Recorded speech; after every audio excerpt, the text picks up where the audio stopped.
Salam sehat buat kita semua. Semoga kita dalam kondisi sehat dan prima. Baik, jumpa lagi bersama saya, Dr. Wayan. Yang kali ini kita akan membahas tentang makanan apa saja yang harus dihindari pada penderita diabetes atau kencing manis.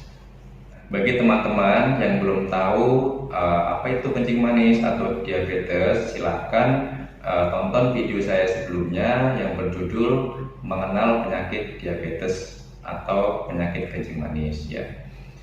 Jangan lupa juga untuk subscribe, like, dan komen. Juga share konten ini ke orang tua, ke teman-teman, atau siapapun agar konten ini bisa menjadi lebih bermanfaat. Baik, kita bahas makanan apa saja yang harus dihindari pada penderita diabetes atau kencing manis ya.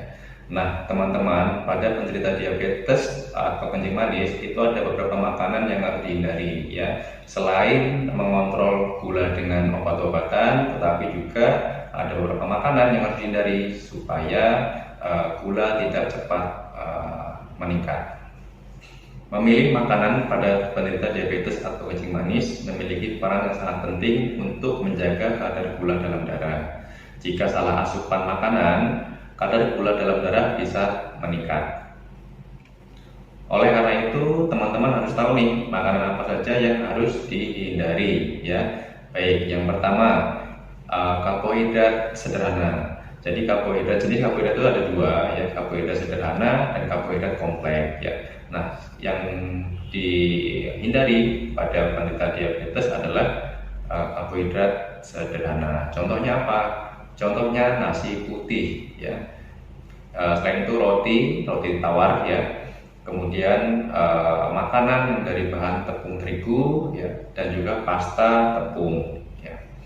Konsumsi karbohidrat sederhana pada umumnya akan cepat menaikkan kadar gula dalam darah. Kadar ini akan diperberat atau diperburuk pada kebiasaan orang Indonesia atau kita ya, biasanya makan karbohidrat tinggi. Contohnya makan nasi putih dengan lauk mie instan terutama ya, karena itu terbuat dari bahan tepung terigu. Walaupun makanan ini menjadi pantangan pada penderita diabetes, namun bukan berarti tidak boleh dimakan sama sekali ya. Makanan ini tetap boleh dimakan, tetapi dengan jumlah atau porsi yang sangat sedikit. Nah, agar gula darah tidak naik secara drastis, makanan dari karbohidrat sederhana ini bisa diganti dengan makanan dari bahan karbohidrat kompleks. Contohnya apa? Contohnya nasi merah, jagung, ya. Kemudian ubi jalar, juga yang tadi dari roti putih atau roti tawar bisa diganti dengan roti dari bahan gandum yang tentunya lebih sehat. Baik. Yang makanan kedua yang harus dihindari adalah minuman manis ya. Mungkin teman-teman sudah tahu nih minuman manis itu apa aja ya. Jadi tidak hanya makanan yang harus dipantang pada penderita ini, namun ada beberapa minuman juga harus dipantang ya. Contohnya minuman bersoda ya, kemudian sirup, teh atau kopi yang dari yang kemasan siap minum itu juga jangan ya.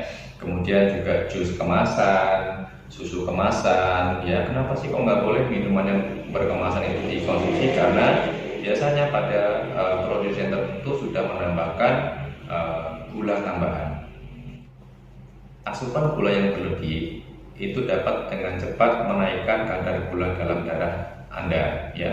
Nah, efek ini akan lebih terlihat pada penderita diabetes atau penderita kencing manis yang gulanya rentan untuk naik. Nah, yang ketiga, makanan yang mengandung lemak trans ya. Beberapa makanan yang mengandung lemak trans diantaranya keripik kentang goreng, atau makanan yang gorengan ya, itu mengandung lemak trans ya. Sebagian besar juga dapat diperoleh dari selai, margarin, dan makanan yang diawetkan. Walaupun tidak secara langsung makanan ini menaikkan kadar gula, namun ini akan memicu terjadinya resistensi insulin dan sindrom metabolik. Yang keempat, makanan yang harus dihindari adalah buah kering. Ya. Siapa sih yang tidak suka dengan buah? Pasti sebagian besar dari kita menyukai buah-buahan, terutama buah segar ya. Namun buah kering pada penelitian ini tidak disarankan atau merupakan pantangannya ya. Nah, buah kering ini diproses dengan menghilangkan kadar air yang terkandung di dalamnya. Yang tersisa hanya kandungan gula alaminya. Nah, tapi beberapa produsen ya, pembuat makanan ini menambahkan gula buatan ke dalamnya yang tujuannya untuk yang pertama untuk mengawetkan biar awet nih, biar kering. Yang kedua tentunya sebagai penambah cita rasa. Dengan begitu kandungan gula di dalam buah kering ini dapat berpotensi meningkatkan kadar gula dalam darah. Inilah mengapa buah kering dihindari atau dipantang pada penderita diabetes, karena tadi dia dari prosesnya sendiri ya kadar airnya sudah hilang, tinggal makanan atau tinggal gula alaminya, dan beberapa produsen menambahkan gula buatan. Nah, yang kelima, madu ya. Kok madu menjadi pantangan sih pada penderita diabetes, padahal kan ini makanan atau gula alami ya, atau pemanis alami ya. Meski digunakan sebagai pengganti gula pasir, namun madu mengandung gula yang sangat tinggi. Bahkan total karbohidrat yang terkandung di dalamnya lebih tinggi. Misalnya 1 sendok makanan gula pasir itu mengandung 12,6 gram glukosa. Namun pada madu, 1 sendok madu itu mengandung 16 sampai 17 gram glukosa. Jauh lebih tinggi dibandingkan gula pasir. Nah, makanya penggunaan madu pada penderita diabetes itu dihindari atau merupakan salah satu pantangan. Yang keenam yaitu saus tomat atau saus sambal yang botolan kemasan ya. Biasanya kalau kita makan gorengan itu paling enak kalau dicocol dengan saus sambal. Tapi dalam 2 sendok saus tomat itu mengandung 16 gram gula. Apalagi kalau kita kombinasi dengan gorengan, di mana tadi gorengan mengandung tepung biasanya ya, ditambahkan tepung, yang dimana dia termasuk dalam karbohidrat sederhana. Yang kedua, goreng itu mengandung lemak trans, jadi udah mengandung gula, mengandung karbohidrat, dan juga mengandung lemak trans ya. Jadi yang mengkonsumsi saus tomat dengan kombinasi ini maka akan menjadi cepat meningkatkan kadar gula dalam darah. Nah, itulah tadi beberapa makanan yang harus dihindari pada penderita diabetes atau kencing manis ya. Sebenarnya masih banyak lagi nih makanan-makanan yang harus dihindari.